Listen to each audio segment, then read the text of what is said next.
Every villain comes with a group of cronies, and for 13 Reasons Why's Bryce Walker, he appeared with fellow athletes who we knew little about in the Netflix show's first season. Montgomery de la Cruz was one of these seemingly one-dimensional bullies whose most significant storyline involved him approaching Courtney about her kiss with Hannah. Monty returns for Season 2, but with Liberty High's athletes now under greater scrutiny for Bryce's role in Hannah's trial, we may have reason to believe that Monty is also suspicious. With so many greater issues playing out in Season 1, viewers may have forgotten exactly what the antagonizing Jock did, so who is Monty on 13 Reasons Why Season 2? This post contains spoilers for 13 Reasons. Season 2, last season, Monty's biggest moment came when he asked Courtney if she and Hannah were up for some fun together, subsequently telling her that he knew about the photo of the two girls kissing. Courtney then proceeded to lie about Hannah to him, spreading a false rumor about Hannah's sexuality. Monty was later suspended from school for a few days after getting into a fight with Alex, who was let off with a warning. At the start of Season 2, 5 months after Hannah's death, Monty is still sticking to Bryce's side like glue, but his students are getting called to testify in court one by one. Monty's actions aren't sitting well with fans.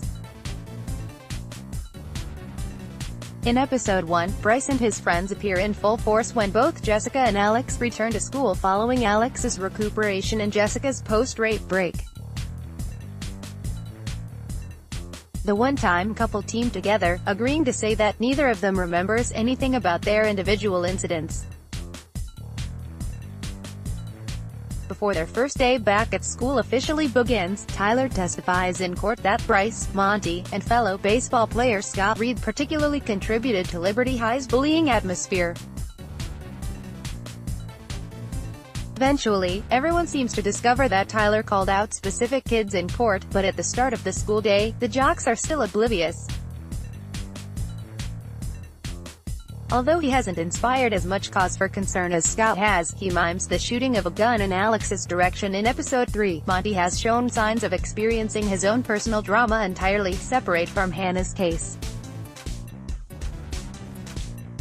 In the locker room before school, Monty expresses concern for the trial and Bryce's role in it. He once believed that the case would settle, but like everyone else at school, he's feeling less optimistic about the Hannah Baker story going away. Of course, being who he is, Monty's concern is likely for his teammates' ability to keep playing rather than Hannah's family receiving some peace. Bryce reassures him that they don't need to worry about it, claiming that his dad has things under control. Monty then points out that Jessica is returning to school, which can't be a coincidence on the day the trial begins. A nonchalant Bryce then proceeds to inject a steroid into Monty's back with way too much casualness for the exchange to be the first time. We know that Bryce has a reputation for selling drugs to other kids, but what with the baseball team already getting talks about sexual consent under Mr. Porter's watchful eye, any punishments definitely won't be taken lightly if someone discovers Monty's use of steroids.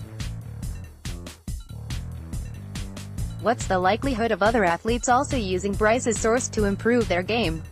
Season 2 hints at all of the baseball players being a little off on the field, which could either allude to Hannah's death affecting them and, ultimately, their season. In addition to his drug use, Monty and Alex later lock eyes in the hallway, mirroring their history together, and Monty totally seems to take a threatening stance against the still weak Alex. Even with the athlete's reputation on the line because of Bryce, Monty is still taking any chance he has to assert dominance over others. Although he isn't directly involved in the Baker's case against the school district, Monty's certainly aware of how his life at Liberty High could change based on the trial's outcome. Compared to the crimes Bryce has committed and the murkiness surrounding his current doings, it's safe to say that Monty probably isn't among 13 Reasons Why writers' main concerns for Season 2. Maybe the show will explain these bad vibes he's radiating in a possible season 3 someday. If you or someone you know are experiencing suicidal thoughts, call 911, or call the National Suicide Prevention Hotline at 1-800-273-8255.